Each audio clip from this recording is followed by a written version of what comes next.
masjid ini didirikan tahun 1810. Ya, berarti udah hampir 200 tahun ketika masa zaman penjajahan Belanda. Siapa yang mewakafkannya? Masjid ini diwakafkan oleh R.A. Wiranata Kusumah II. Beliau adalah Bupati Bandung yang pertama. Jadi beliau itu pendiri Masjid Agung dan juga pendiri Kota Bandung. Kalau dulu belum kota, dulu kabupaten, ya. Beliau itu pendiri Masjid Agung dan juga pendiri Kota Bandung. R.A. Wiranata Kusumah II. Kemudian diresmikan oleh Bupati selanjutnya R.A. Wiranata Kusumah IV. Ya, Bupati yang keempat, yaitu yang dikenal dengan nama gelarnya Dalam Kaum. Makanya sekarang ada jalan dalam ini, jalan dalam kaum, karena beliau yang mendirikan ini, yang mewakafkan. Jadi tanahnya itu beliau dulu tanah bukan dari tanah pemerintah, tapi dari tanah keluarga, diwakafkan untuk masjid. Pada awal bangunannya enggak seperti ini, masih sederhana lah, masih dari kayu, ya. Kemudian atapnya belum kayak kubah sekarang. Dulu masih atapnya masih gini lah, segitiga muncul. Ada tiga urutan. Kalau sekarang kita modelnya model kubah bawang, mengadopsi dari Timur Tengah. Kalau dulu balainya makanya disebut dengan balai muncul dulu di awal-awal itu. Dulu masjid ini ya walaupun belum sebesar ini sudah berfungsi, mempunyai peranan bukan hanya untuk tempat ibadah, tempat pendidikan, lalu yang belajar agama, yang belajar umum, bahkan latihan perang pun gitu kan, menyusun strategi dulu di sini. Gitu. Dan kalau dulu itu masih ada ciri khas Sundanya.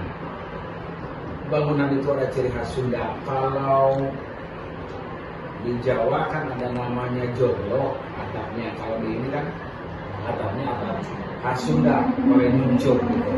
Nanti bisa dilihat.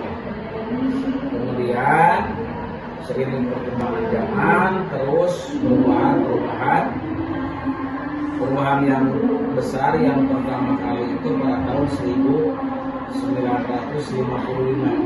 ketika terjadi konferensi Asia Afrika yang pertama, ya. Ketika itu Presiden kita Bung Karno dan para kepala negara yang lain sholat Jumat di sini. Kemudian dari tahun 55 itu bangunan sudah agak lebar, diperluas. Itu hanya yang bisa belajar, yang bisa menikah di sini itu hanya kaum priayi, orang tertentu, para pejabat dulu itu. Kalau sekarang bebas. Yang kemarin juga sebulan 3 kali kemarin yang menikah di sini, sekarang yang mau akan nikah di sini silakan, yang mau belajar di sini silakan. Jadi siapapun tidak dibatasi. Dulu tahun 70-an siaran kita itu disiarkan langsung melalui radio. Bahkan kita dulu punya radio sendiri. Namanya dulu itu kalau salah Radio Megaria tahun 70-an. Seiring perkembangan zaman, kita untuk menyiarkan kegiatan sini kerjasama juga dengan TVRI dulu. Jadi setiap acara di sini kita siarkan juga melalui TVRI. Ya kalau sekarang ya mengikuti kondisi zaman sekarang, ya kita ya teknologi pun ya harus istilahnya harus mengikuti juga kan. Ya sekarang kita punya podcast gitu kan, acara kemarin kayak itu kita live streaming juga gitu kan. Ya kalau medsos memang kita belum lama sih, baru 4 tahun kan gitu. Kita ada biasalah IG dan yang lainnya. Jadi semua informasi pun kita sampaikan kepada masyarakat. Jadi sekarang misalkan itu kalau dulu kan via berita, ya telepon, sekarang itu udah jarang yang telepon kan. Nah Ini yang kegiatan ada apa sekali ya paling mereka DM aja sekarang kan. Ya, kita itu di atas juga dulu punya satelit, di atas itu menara punya satelit, jadi setiap kegiatan kita kerjasama dengan provider, dengan siapa dengan apa dulu.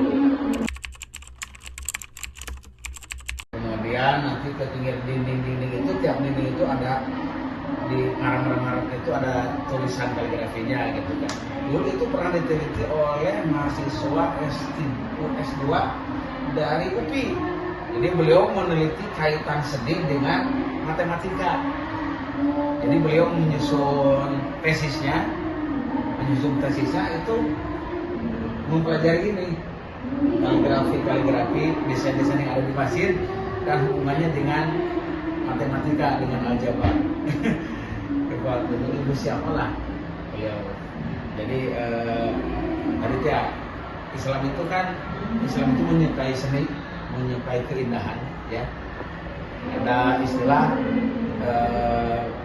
al-Islam jamil, bahwa agama Islam itu indah.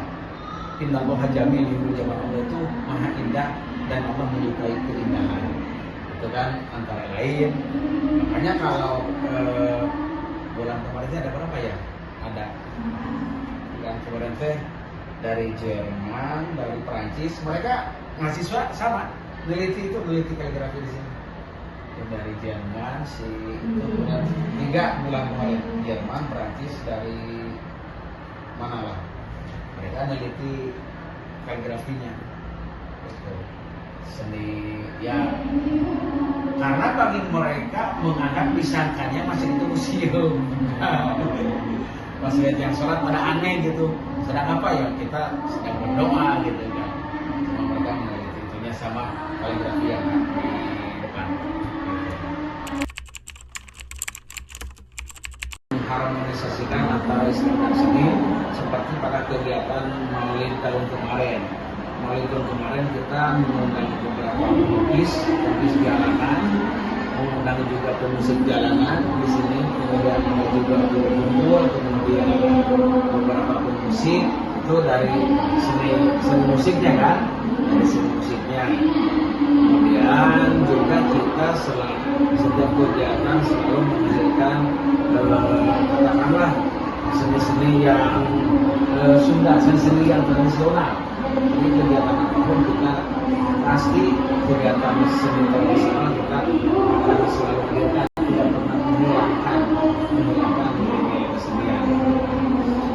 Ya saat ini sementara ya memang belum bisa ke teknologi yang lebih canggih lagi gitu kan, karena kondisi dan kemampuan barangkali kita hanya mengikuti situasi yang saat ini tren lah gitu kan.